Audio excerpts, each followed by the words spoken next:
everyone, I'm Migdalia. I work at the credit union, and my job at the credit union is to essentially provide financial education to our members. So I help them improve their financial situation. So whether that is meeting with a member to try to help them pay off their debt, maybe help them improve their credit score, help them with budgeting, whatever really the member wants, I will sit with them one-on-one and help them. In addition to that, I go out to different communities and give presentations such as this one. So we have about 20 minutes to cover credit, and I know it's a little bit of a challenge because there's a lot that goes into it. That being said, if you have any questions, I'll definitely be here afterwards to answer questions. You'll have my contact information. I have some business cards, and I'll give you some resources as well. Now, the credit union itself, we are the Harvard University Employees Credit Union, and we have a branch here in Bullfinch near Coffee Central. And you don't have, in order to be a member of the credit union, you're eligible. So even though you're not a Harvard employee, you are Harvard affiliated through MGH and are able to be a member. Credit unions are very similar to banks. We offer the same financial products. So we have credit cards, mortgages, auto loans, checking accounts, savings accounts, etc. The biggest difference is that we're not for profit. So we're member owned, and we're really focused on trying to improve our members' lives because we are the owners. So it's a co-op. We're all in it together, really. If you have any additional questions about the credit union, you can ask at the end, or feel free to go by our branch. So I wanted to start with this slide just to really show the impact of credit. So now let's make an assumption. This is an example that I pulled from FICO, but regardless of whether you get this information from FICO or if you go to a lender, this is a very common practice. So let's say we all decided today that we want to buy a $25,000 car for 3 years, so a 3-year car loan. But let's say that I have a credit score of maybe 510. If I have a low credit score, that means I'm going to have a high interest rate, a high APR. So I'm going to pay about 17–18% for the same car than maybe you are. So maybe you have an 800 credit score. You have a high credit score. Because you have that high credit score, your interest rate would be a 4.23. And again, this is an example, so each lender will have their own numbers and their own tiers, but this is typically what happens when lenders try to determine who to lend to. They're going to look at the credit score and use that to determine what the APR will be, what the monthly payment will also be. So for someone that has a low credit score, even though it's the same exact car, everything else is the same, it costs the same, it's the same car, that person's going to pay about $2,000 more a year for that same car. And the reason for it is credit is all about risk. So lenders are trying to determine how risky you are to lend to. And I'll talk more about what goes into the credit score throughout the presentation, but the biggest takeaway here is that having a high credit score can help save you money. Having a low credit score is going to cost you more money. And you might not know it. You might not know that the other person's going to get that much more of a discount, but realistically, it's happening behind the scene. Okay. So right now, when you don't know something, what do you typically do? You maybe Google it, maybe ask a friend, you go try to get that information. Lenders do the same thing. So when people come to either a credit union or a bank and they're seeking credit, lenders know very little about you. So they go to the credit bureaus to get more information about you. Now the credit bureaus, there are 3 main credit bureaus. You have Equifax, Experian, and TransUnion. Each of these credit bureaus are collecting information about you regarding any outstanding debt that you have, how often you pay your bills, how long if you've had any collection items, your employer, your demographic information. So essentially it's a file that they have regarding your financial situation.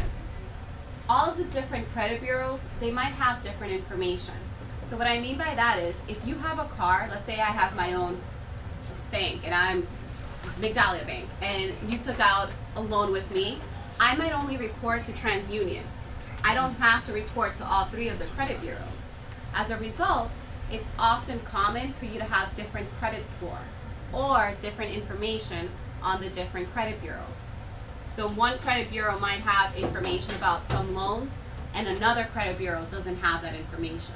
I'll give you a website where you can go and some resources for you to pull your credit report for free, but it's important to look at your credit report because you don't know what's on it necessarily, and if you're going out to a lender and you want that lender to approve you for a loan, well, do you want them to pull your credit report before you see it. You can pull it yourself, so when you go to get that loan, at least you know what's on your credit report and you feel more comfortable and confident that you could get approved.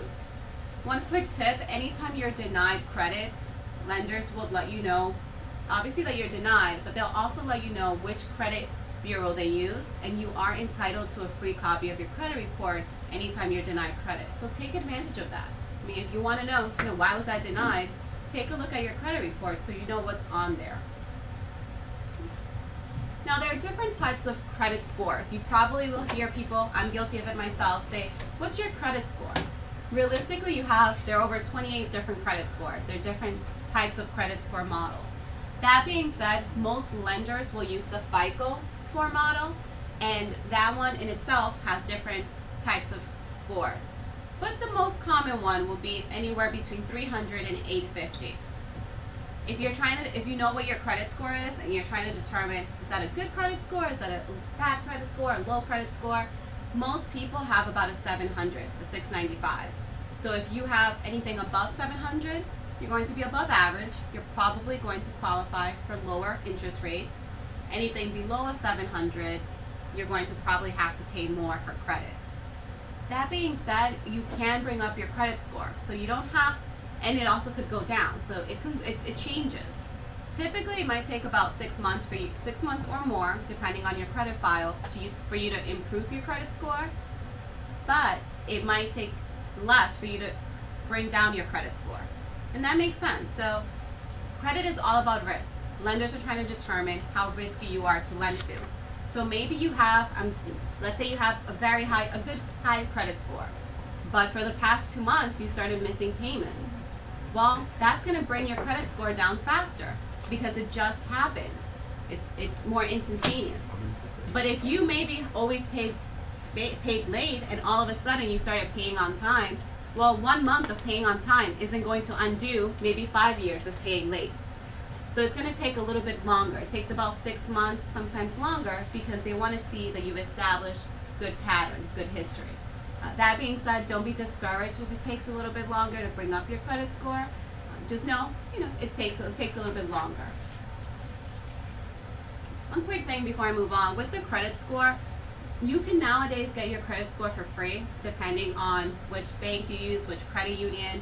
I know for us at the credit union, if you have a credit card with us, you can get your score for free on your statement. Many different lenders will do the same.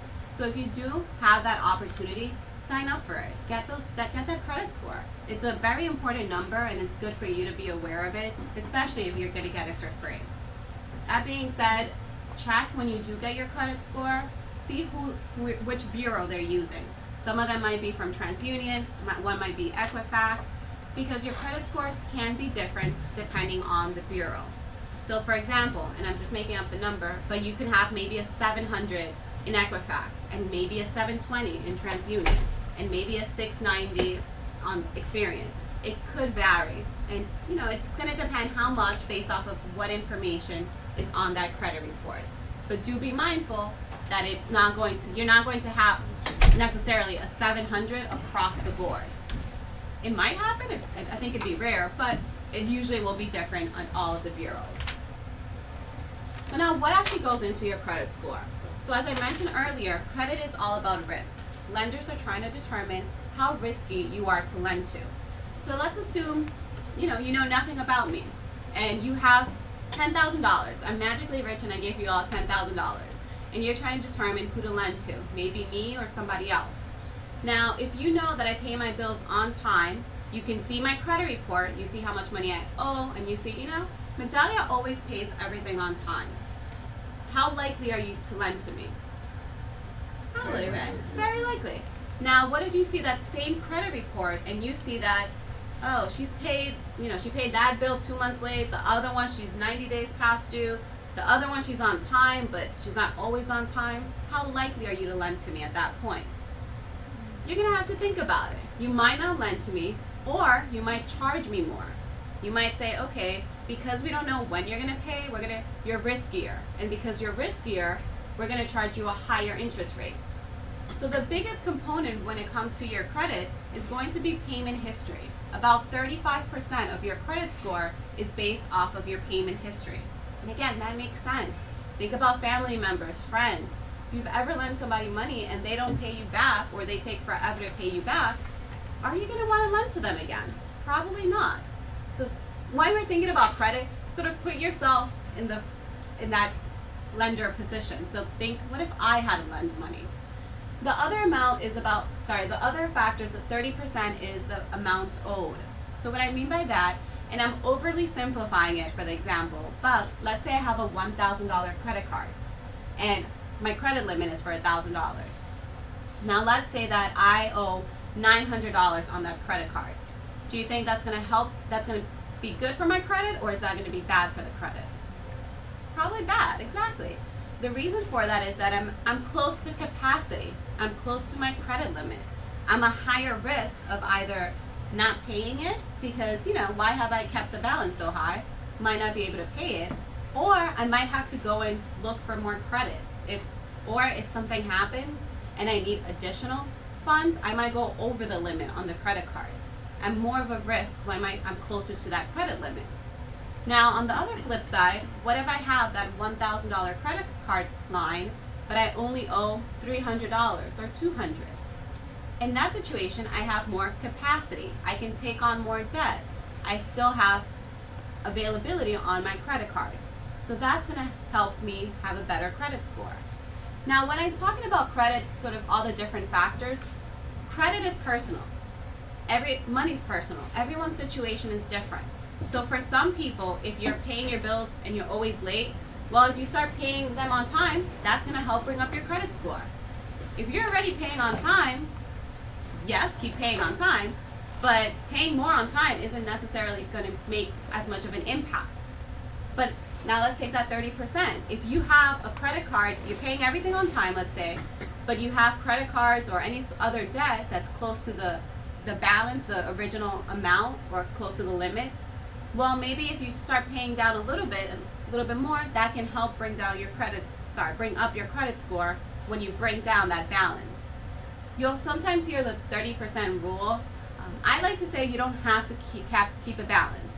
So if you have that $1,000 credit card, if you have to keep a balance, try to keep it at $300 or less, but know that it's okay to have a zero balance. And I know it's hard, we have bills, life happens, but just be mindful that you don't have to carry a balance. You have to use credit, but you don't have to carry a balance month to month to have a high credit score. Now, the other pieces that go into your credit score will be about 15% will be how long you've had credit. And again, that makes sense. Let's go back to that $10,000. If you have $10,000 and you're trying to decide whether or not to lend it to me, well, what if I have a credit report and I've only had credit for a month? Is that enough for you to decide to lend me $10,000? Might not be. Or you might give me a higher interest rate because you're really taking a risk on lending $10,000 to someone who just had credit for a month. But what if I've had credit for the past 10, 15 years and you can see all this information on my credit report and you see that it's good and it's like, oh, okay. You're probably going to feel more comfortable lending to me because you've seen that if I've established credit, you can see the pattern of whether or not I pay my bills on time. That being said, sometimes you hear people say, don't close your oldest credit cards, don't close your oldest accounts. It's all going to depend. Again, credit is personal. Everyone's situation is different. So I'm oversimplifying it again for an example, but let's say that I have 2 credit cards, nothing else on my credit report. I have one credit card that I've had for 15 years, I still use it, and then I have one credit card that I opened maybe 3 months ago. Now in that situation, if those are the 2 things I have on my credit report, and I close the card that I've had for 15 years, well, yes, that's going to have a negative impact because then I only have this new credit card on my report. But what if I have a mortgage, a car loan, student loans? I've had 3 different credit cards and I've had most of these for on average 7, 8 years. At that point, if I close a very old card, it's going to have less of an impact because you still have all these other items on my credit file that you can use to determine whether or not to lend to me. So again, everyone's situation is different. I know personally I've closed some old credit cards and I still have a very high credit score. But for someone else, if they do that, depending on their credit file, that might bring down their credit score. The other two components are new credit. So I'm sure you might have heard, and don't pull your credit report, or oh, if they check your credit, it's going to have a negative impact. It depends. So anytime you seek out credit, so if you're going to a lender, you're applying for something online, a credit card, a car loan, etc., and a lender is pulling your credit because you want a new loan, that will have an impact. That's known as a hard inquiry, and that has about 10% of your credit score will be affected by that.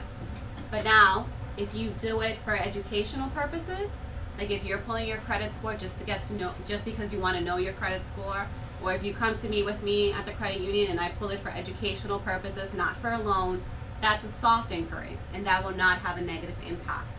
So don't be afraid to check your credit report or check your credit score, because if you're doing it for educational purposes, not for loans, that will not have a negative impact. Then the other is about 10% of it is your credit mix, and what that means is the type of credit that you have on your credit file. And I alluded to this earlier. So if I have just credit cards on my credit report, well, I'm only showing history when it comes to revolving line of credit. What that means is that credit cards change every month. So one month, maybe I owe $200. Maybe next month I owe $500. It changes.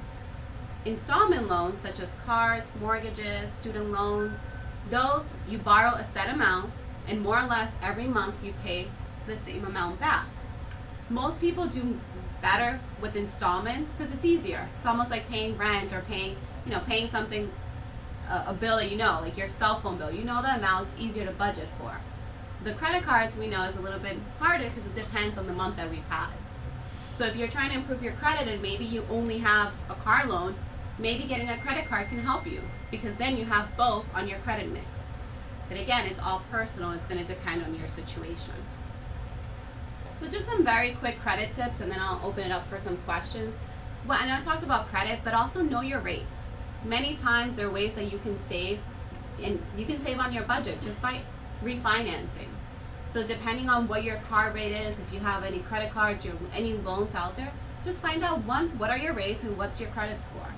If your credit increase, you might qualify for a lower rate, so you can pay much less for that same car. So let's take that example from earlier today. If you had a very low credit score when you took out that car loan, but now you went up, guess what? You might qualify for that lower rate. And if you do, that's more money in your pocket, or you can pay off that car loan faster. Also, again, pay your bills on time, definitely one of the biggest things.